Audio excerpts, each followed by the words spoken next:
Hey, how are you doing? Today I'm going to talk about the reason why samurai warlords and samurai warriors in the ancient times of Japan had strong tendency to enter in Buddhist priesthoods after retirement from the front line. So before talking about the reason why, you have to understand the system of Japanese Buddhist priesthoods. So first thing first, you have to understand there are two types of believers in Buddhism in Japan, which is like Zaike and Shuke. So Zaike is literally expressed as staying in your house in kanji in Japanese. So Zaike means like you can start having faith in Buddhism. You can start believing in Buddhism while you stay in your house without going to temple. So people normally imagine the situation where those who are going to enter in Buddhist priesthood have to go to temple to organize an environment where they can concentrate on their enlightenment.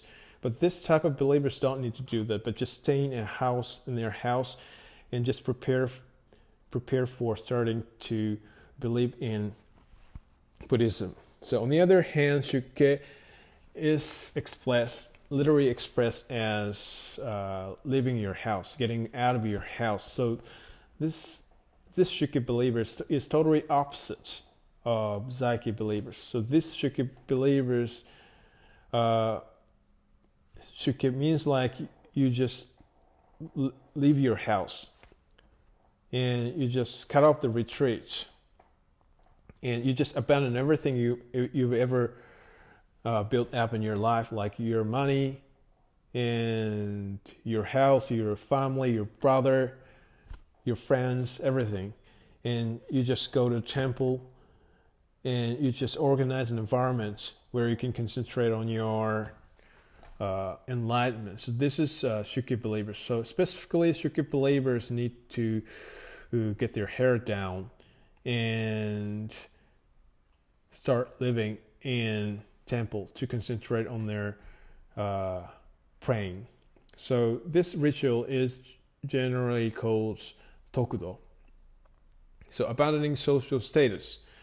Abandoning social status means returning the position of Busho warriors. So in many cases, the tendency of Shuke is combined with the retirement from the front line. So Samurai Warlords and Samurai Warriors have his son take over his position, and they start spending their retirement life as Shuki believers in Buddhism.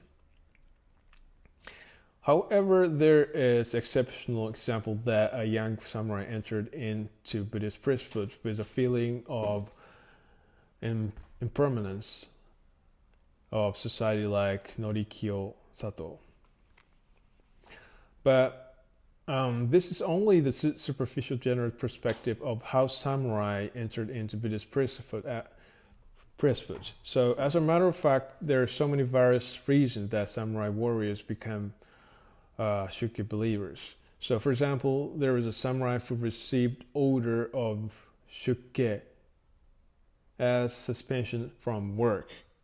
So in Edo period, for example, Naosuke who was Tairo, or the chief minister of shogunate government in Edo period, clamped down samurais and his vassals and court nobles and scholars who opposed his policy, who opposed his opinion. And this is called Ansei Purge. And Naosuke just handed down the order to these guys to go to the temple as a punishment of suspension from work. So, and there's another case that the temple is seen as the place of refuge. For example, Shingen Takeda had so many trouble with his wayward vassals who didn't honestly receive his order and did whatever they liked in his castle. And one day, Shingen Takeda didn't stand the situation and decided to leave his castle with his reminder of his determination to abandon his position and go to temple when he was 27 years old. And confused vassals stopped him on his way out of the castle. Now he held back his determination this time because of persuasion of reformed vassals. But when he was 38 years old, he formally became Shiki believer in Buddhism. So he finally chose the way to become Shiki believer.